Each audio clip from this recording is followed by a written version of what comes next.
Hello, everyone, and welcome to Legit KidLit episode 136. No, today we welcome three amazing KidLit authors. As we introduce each of you, we are going to have you share your favorite part of writing your book. So, our first guest is middle grade author of West of the Sea, Stephanie Willing. Go ahead and introduce yourself and share your favorite part of writing your book, Stephanie. Okay, my name's Stephanie. I'm originally from Texas, and West of the Sea takes place entirely within Texas. I've lived in New York City for the last 15 years, and now in New Jersey. But Texas is still like the landscape of my heart, and it's what comes out in my storytelling. Along with being a writer, I am a mom of two little boys. And I'm an audiobook narrator, so I get to spend a lot of time with other people's stories, which is super fun. And my favorite thing about writing West of the Sea has been definitely combining like my two of my fixations, which are like dinosaurs, which I've been fascinated by since I was a tiny person, and just like mythology in general. So writing the story of a girl in like the wheat fields of Texas, seeing dinosaurs and Permian predators and all kinds of aquatic reptilians in the middle of nowhere. And then getting to write the scenes with these creatures as if like you could just walk down the street and see them. I mean, that's just like my personal dream come true. So like writing that was super fun. And those are probably my favorite parts of the book, singular. That's so cool. Oh, it sounds awesome. And when does it come out? It comes out August 15th. So we're Oh, 3 months away. okay. And I get to go into the studio in 2 weeks and record it. I get to narrate my own audiobook. So I am over the moon about that. Oh, Living the dream, Stephanie. I that is, really. yeah, that is so cool. And the best audiobooks are the ones read by the authors. I love that. I I love when that agree. happens. So I look forward to listening to it. Yeah, it's going to be fun. All right, next up is Kelli McKinney, author of middle grade book Jeff Pennant's Field Guide to Raising Happy Parents. Hi, Kelly. Hi. Oh my gosh, thank you so much for having me on. I'm super excited to be here. I am in Texas. So Stephanie, I'm super excited to read your book because I'm not from Texas, but I've lived here 6 years now. And my son, I'm a mom, so my son is just about to graduate high school from Texas. So we've really enjoyed being a tourist in this state. There's a lot to see, so I can't wait to read more about it. Let's see. As far as my favorite part of writing Jeff Pennant, yeah, so it's so hard to pick one moment, but or one thing that's been my favorite because it's all just been a blast. I have had the best time writing this book. This character has been just so much fun to create because he's in that moment of childhood where you learn that where your life has been all about you, kind of focused through your lens and your feelings and what's important to you, and he makes that switch right to being other focused, and that's sometimes really awkward and uncomfortable. And me being the awkward person that I am, I just really enjoyed putting all of that on the page because it was just, I don't know, it's funny and sweet and it was just a blast to write. But I think the most favorite part that I had was writing the haikus because Jeff processes his world through haiku, and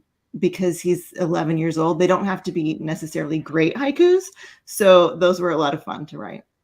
That's cool. Yeah. So is it a mix of poetry and I don't know what else you would call it, but novel poetry? How is it?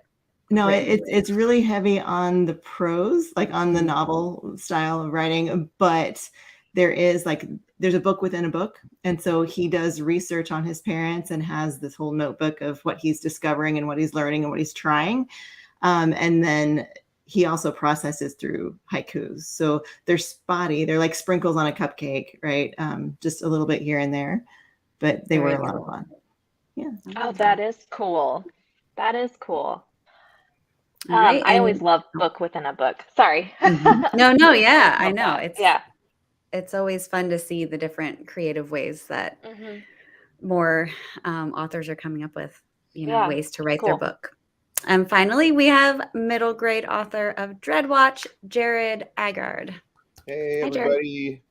I guess the biggest problem with being on these things is my to read list like bumps up. Like I now know. I got to add to my list. Those sound fantastic.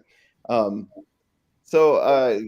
I'm Jared Agard. I live in Beaverton, Oregon. I am an art and film teacher out here and also writer illustrator. So fun stuff.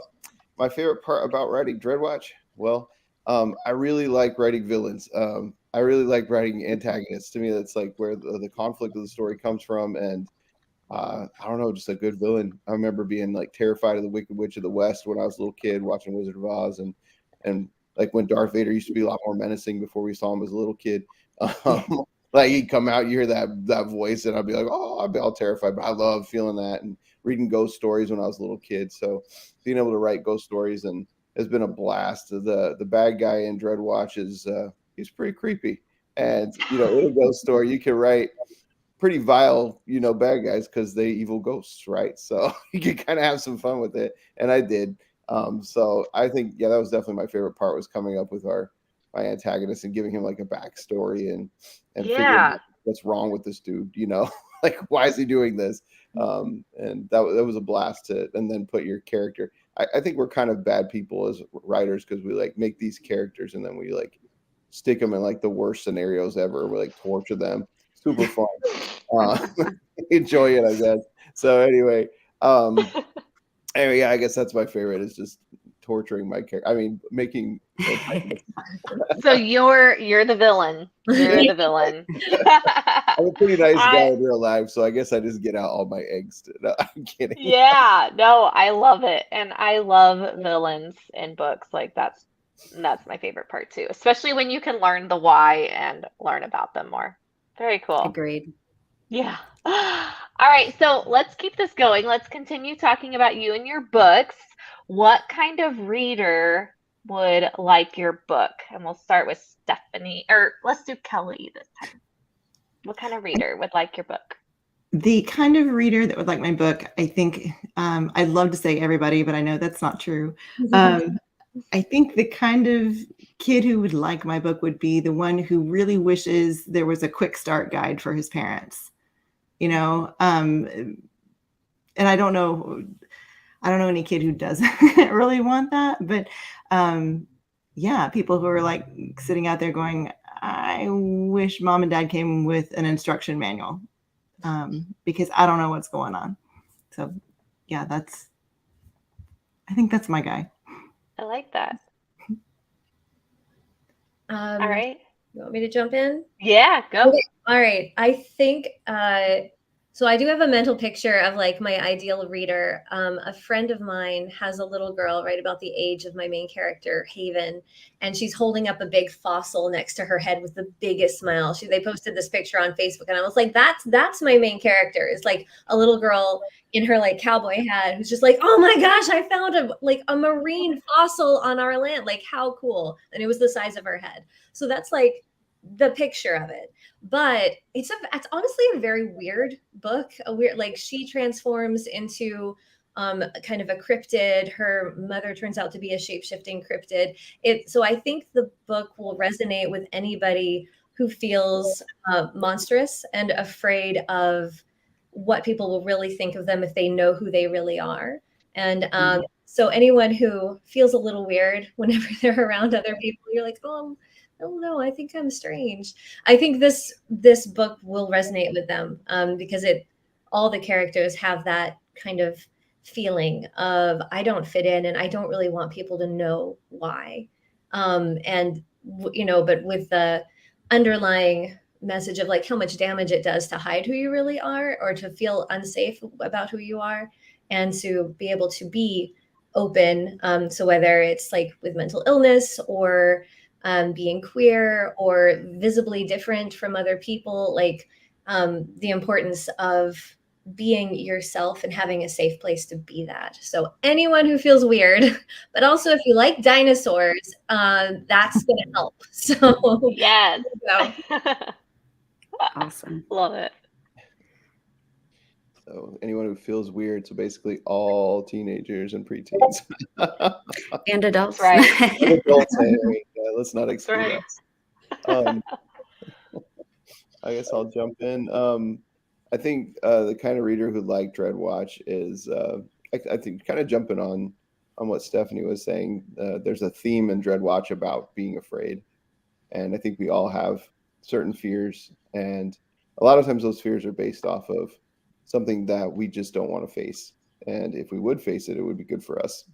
So that's kind of what Dreadwatch is about. It's about a kid who's got a really deeply ingrained fear that has to do with his father, and facing the fact that about what's happened to his father and how he can come to terms with that.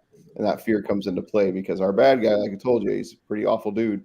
He's a ghost that feeds off of fears. So when our boy gets trapped in the watch, then he has this ghost basically feeding off the fear, making him stronger, while it makes our main character weaker. So he has to finally come to terms with what's happened with his father. So I'd say that, and if you like a little bit of humor, I know that sounds kind of like, that sounds pretty dramatic after hearing myself say it, but there's some humorous stuff in there. And if you like being a little, I mean, I don't think it's a super scary book. I've had some parents like, is this book too scary for my kids? And I'm like, nah, it's not that scary. It's kind of goosebumpsy, but I think it does have some chill factor in it. So you have to want a little suspense and a little bit of scares too. I love that. Yep. Now I want to read all of them. Right. TBR is growing. Can we put you on the spot? And do you have a pick? Like, do you have your cover that you can show us? Yes. Let's do Please. that. Everybody. Kind of cool for Do me. you have No, a cover? I'll- No. I got to draw my own Awesome. art, which, I'm an artist, and so I got to do all my own illustrations, and that was fun. So I got to do all my inside work too, and Love That's cool. Cool. my Dreadmonger. I don't know if you can see that. That's the Dreadmonger. Yeah. Creepy. Got to have a lot of fun with that. Now, Stephanie, you probably don't have a copy, do you? I know. That's I okay. don't know if I could pull it up and be like, here, it kind of looks like So here's Jeff. I'm going the wrong way. Aww. I These are all love the things that he's into, all the things that he loves. And you can see it's got like Yep. a little field guide stitching. That's cute. so cute. Yep. And Agree. I can see so many kids being like, "Oh, video games! I see there's video games on there. Let's That's pick that up." Let me show you one thing. yes. So there's like this, kind of like when you go to the doctor and there's a pain scale, little faces. So he did this. I didn't draw this, but like this is when this is the dream. Like you want them to be super happy, and then you really want to avoid this one. So yeah. Yeah. I feel like parents would also like a field guide for their kids. Oh my goodness, yes. I would have loved a little help. Like, yep, definitely as a kid, you want to figure out your parents, but it goes both ways. Oh, for sure. Yeah, and his whole thing is like there's so many parenting books. Why isn't there something for kids? Because Yeah. So Yeah, I that's kind of where this agree. came from. I love it. So, can you give us 3 reasons why we should read your book? Which we already have tons of reasons, but Jared, what are 3 reasons why we should read your book? All right. So I'd say the first one that I haven't talked about yet is the historical elements. And kids, I know that might sound a little boring. I was never interested in history when I was a kid, but we're talking about the Great Train Wreck of 1856, which really happened, which is like a major like pinnacle for the book. Like the ghosts of those kids are stuck in this watch basically, and they're being fed off by the Dreadmonger, and the Dreadmonger, he like makes them relive the train crash over and over again so that he can like feed off their fear. Like I told you, he's a pretty bad dude. And then so there's the historical elements. Also, I got to study like what's the inside of a pocket watch, an old school pocket watch look like, because most of the book takes place inside a pocket watch. So there's some cool stuff. There's like jewels on the gears, and I learned I learned a lot. It was super fun to be able to design a world inside of a pocket watch. That was a blast. Another reason is themes. I think we already talked about it. Facing fears, finding yourself. Sort of, there's a big, one of the characters has a story arc about how she doesn't trust people because it's like how they judge her by what she looked like. She sort of talks about that, like feeling of being objectified in a way, and that feeling of people judging her completely based off of her physicality. And I thought that was fun to delve into. I know a lot of my students really struggle with those kinds of feelings. So being able to jump into those kinds of themes was fun. And then lastly, it's just kind of a fun book. I mean, there's some goofy parts. The characters, there's a couple characters just really goofy. And then I like some scares in there. I'm really proud of the climax of the film, of the book, because it's got a pretty cool climax involving the trains. So anyway, those are some reasons. Hope you liked it. And producers out there, Jared's ready to make a film. So whenever you're ready. Let's go. All right, Stephanie. Okay. I would say number one, if you like angry girls, it's so Haven is not really in touch with her anger, but her older sister is, and her older sister has some like sensory differences as well. She's really straightforward about everything she's mad about. So if you like angry girls telling it like it is, that's always a fun thing. Two, there's a really silly peacock. This is something that I love about Texas and like farms, is that like sometimes people just kind of collect animals and like have them for a reason, sort of. So like peacocks technically are like snakers. So you can be like, oh yeah, he's here to get the snakes, but it's really just because they're cool. And so Haven has a pet peacock who wanders around and does not do much at all besides, offer moral support. So he's pretty funny. And then like theme wise, like Jared was saying, I think if you as an adult or you as a kid have ever felt like you were responsible for the feelings of your parents, like you wanted to save them from themselves, or somehow keep them happy. Hopefully this book offers some early resolution onto the ramp that it's not your job to keep anyone else happy, and you can't do it. You also can't do it. Like, even if you want to save them, you can't. That is their choice to make. All you can do is love them as they are, and be honest about yourself and how you're feeling. So I think for anyone who has a parent with mental illness, it provides a pretty good model of what it feels like to wish you could help them and save them and feel like it's your fault when it's very much not, and not your job, and you can't. So hopefully that's modeled in a way that I definitely could have used as a tween. Yeah. All right, Kelly. So 3 reasons. So I think the first one is that Jeff is just a relentlessly optimistic and determined young man. And so if you've ever wondered, like, okay, so how do I get through like struggles with your friendship, struggles with your family? Like, this kid, he's very resilient, and he does it in a way that's funny and uplifting. And I really, if you're looking for something like that, I think that's a good place to start. It's accidentally funny.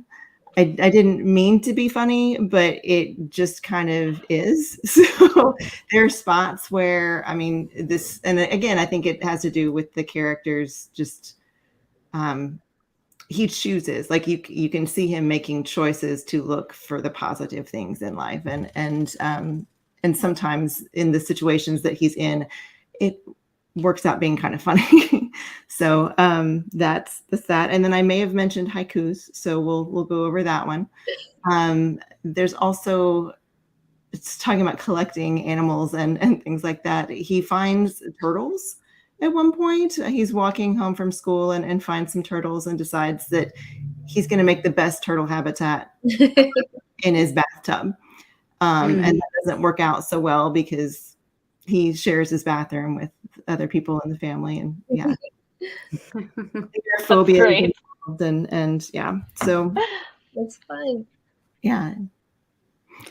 What's one thing that students or kids would be surprised to find out about each of you?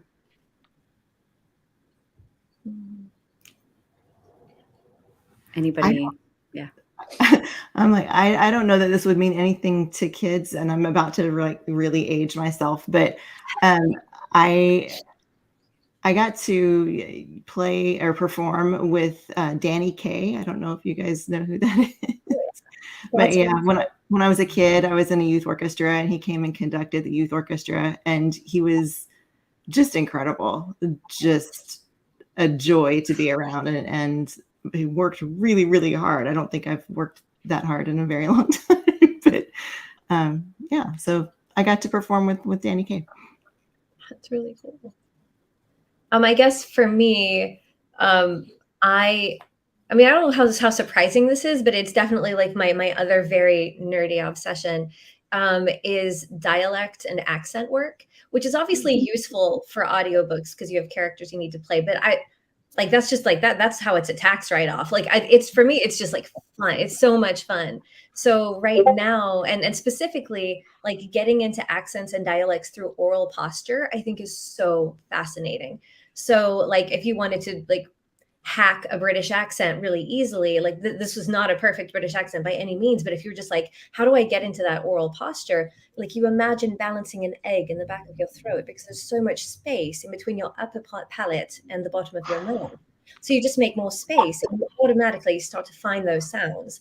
Or if you like, and again, these are hacks. This is not true oral posture, but like if you wanted a French accent, if you attach the tip of your tongue to the bottom of your teeth and you do not move it, you just keep it right there, do not move it, you'll automatically find the sounds. So right now I'm studying mid-Atlantic, which is not a real accent. That's, old Hollywood. So how do you find that? It's not American, it's not British. It's like little bumper cars like swinging off of British and American, but you like hug the corners of your lips there, keep it a little bit wide, you're lifting the palate a bit, and then you start dropping some R's but keeping others, and then you start riding it. So you start saying on a certain like prosody where you're going forward, and then you slow down. And it's so cool. It's so cool how changing your mouth and changing your rhythms, you can find the way people spoke. And then you start listening to how everybody speaks around you because everyone has their own idiolect. It's fascinating, and I will gladly talk about it for hours. So I'm done. That's the thing. It's so cool. That is cool. Yeah, it's all in there. I know. I don't know if it's that easy the way that you said it, but you did it flawlessly. Kelly, listen to the Texans around you. They hold their jaw a lot tighter back here, and that's where those R's come from. Those R's come from a tighter jaw position. Thank you. Good. Awesome. That's so cool. All right, Jared. Yeah. I remember working. You were talking about that. I remember working in retail, and this guy came in one time, and he was British, and I was having a rough time understanding him. But what I noticed is before he talked, he would always like his upper lip would cinch up like that, and he'd be like, "Do you have any waistcoats?" I have a problem with, doing acting and stuff. I would have a problem with like mimicking people by accident. And I don't like one time I was talking to somebody and they were like, "Are you mocking me?" And I was like, "No, like I don't even mean to do it." So anyway, yeah, that's really cool. I like that. My students aren't surprised by this, but y'all might be. I like to rap. So I was just in a teacher talent show the other day, and I wrote a brand new rap about grading day called "If You Get Bad Grades, I Still Get Paid." So it's pretty fun. So yeah, I do it as well just for fun. I'll write raps. So that's really cool. I enjoy it. So. Mm-hmm. Well, do any of you have any fun updates or exciting new projects that you would like to share? Sure.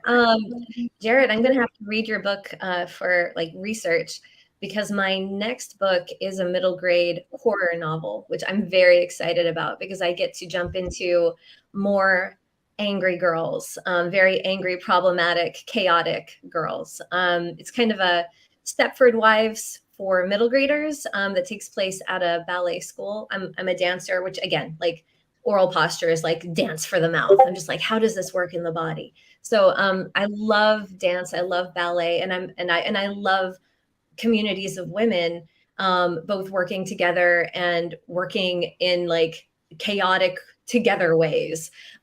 So it's going to be a lot of fun writing about a Gothic boarding school dance conservatory where there's something in the walls that eats your soul, essentially, like your selfness at a certain age. And so this group of girls is trying to figure out how to outsmart it. And there's another girl who's like, no, we just need to burn it down. So like, how do they survive what's coming for them? It's going to be a lot of fun. But Yeah. like Jared, I don't actually like torturing characters. I'm like, and then her feelings were hurt. And people were like, can we up the stakes, please? So I'm going to have to study your book, Jared. Yeah, I mean, I don't know, like what you just talked about there, like just that's like perfect. I don't know why, like Stepford Wives plus ballet plus boarding school plus middle grade. I'm like, okay, you just nailed something awesome there. Yeah. Sounds great. I would read that. Yeah, absolutely, absolutely. I'm working on a lot of stuff right now. We just tried to sell a book. I was kind of thinking about this because of the haiku stuff that Kelly was talking about. We just tried to sell a book I wrote that's a middle grade sci-fi, where a kid right before he starts 6th grade finds an alien in his backpack, and the alien's like, if you don't pass these 3 tests, I'm going to destroy the Earth. And the fun part about that was I got to make my own boy band, because I was going to just steal a boy band, but then I thought, I'm going to make my own. So I made up a boy band, and I got to write all these really corny, like I studied boy band music like the whole summer. And so I wrote songs, and they're horrible. Like I'm trying to make it as like catchy as possible. And my wife is still mad, like, because I'll start singing them. And then like, stop, that's terrible. Don't sing that anymore. And then one of my kids will just start like right where I left off, come down the stairs and start right up. So I was kind of proud of that. But the book I'm editing right now is when I was a kid, I always imagined like having your own robot. Like that'd be sweet. So I thought I'd write a book about that. So I wrote a book about these kids who they go to this it's called the Warbot Academy, where they're building robots, and they each have their own. And then there has to be some reason they're doing that. So they live in this walled city, and outside of the city are all these robots that have gone sentient. They're so intelligent, but they've all decided that they hate humans, and so they kill humans. And if the humans leave the city, then they basically get slaughtered by these robots. So they're trying to build robots that are smart enough to take down the sentients, but not too smart to the point where they become sentient and start trying to kill humans. So there's a whole lot going on in it. It's a lot of fun. So I've been doing that. So we'll see how it goes. Yeah, Definitely exciting. tapping into all of our AI fears. Yeah. That's timely. All right, Kelly, what about you? Well, so my next one is it's another boy who wants to be like his dad when he grows up. His dad is a world famous IndyCar driver, and so he really, really loves traveling and going to these different races and all the interviews and the things that go with being a world famous race car driver. And that's what he wants. But then dad is in a really terrible fiery crash. And and so he goes to live with his grandparents on a farm, and grandpa and grandma are really, let's go get out on the lake and go fishing and spend some time in nature and ground ourselves. And the kid's like, nope, I want to get back to where dad is. I want to go talk to the press and let them know how much I'm feeling right now, because I'm having big feelings. And instead he goes fishing with grandpa, and grandpa goes overboard in the boat and doesn't come back up. And as he's fishing this line, he gets a tug on the line, and it just pulls him right into the water. And he discovers that he can breathe underwater and talk to the fish and the animals underneath the water. And grandpa is actually a protector, like a conservator of the natural world around his farm. And he has to go save grandpa. So I'm just Yeah. It's about being a good steward of what we've been given and caring for your family and the natural world. And so he has a choice to make, whether he goes back into the world of the race cars or does he follow in Grandpa's footsteps. I love Wow. listening to I authors do. talk about their books. It's like so enthralling. It is. It is. Thank you for sharing all of those. Now the TBR pile is ever growing even Yes, more. can't wait. Now a couple of silly. What was that? I said hopefully the to be published pile too. Right, Yes. exactly. Yes. Can't Definitely. We'll work on it. We'll work on it. A couple of silly questions that I think will fit right in with our conversation. Yeah. The zombie apocalypse has begun. The item to your right is your weapon. What is it? Show us. Tell us about it. Oh, the stapler. Yeah, that's going to be super useful. Collating zombies. Yes. I don't know. I'll probably stick in their skin and I'll get attached. I don't know. The kid's sippy cup might be about as useful. So I don't think it's going to go well for me. What did you have, Kelly? It's a fidget toy, Yes. an old school fidget toy. Yeah, I could whack them with it or You just hand could. it to them and see what they, distract them. Distract them. Yeah. Yeah. For me, it was just Teacher Appreciation Week, and I got chocolate. So I think if I introduced zombies to chocolate, they would probably decide that's better than brains, and we'd all just be Yes. Yes. Save the day. or yeah. So I like that strategy. we hang out, eat chocolate, play some video games. We'd all be good. All right. That's awesome. Favorite strange food combination. So mine is I love to mix ketchup and mustard. That's my favorite. Yeah. So what about you? Do you have a strange food combination? I'll go. I like anything on bread, and I got made fun of for this since I was a kid because like anytime there's like bread at a restaurant or something, I'll cut it up and make a sandwich out of just like anything. So one of my favorites is okay, this is weird. It's lasagna.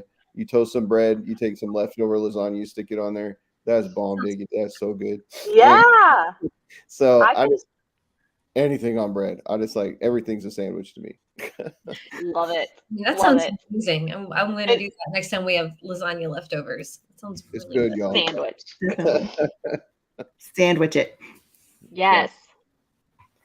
I don't really have one. I'm pretty boring eater. I mean, I used to like before I ran into some inflammatory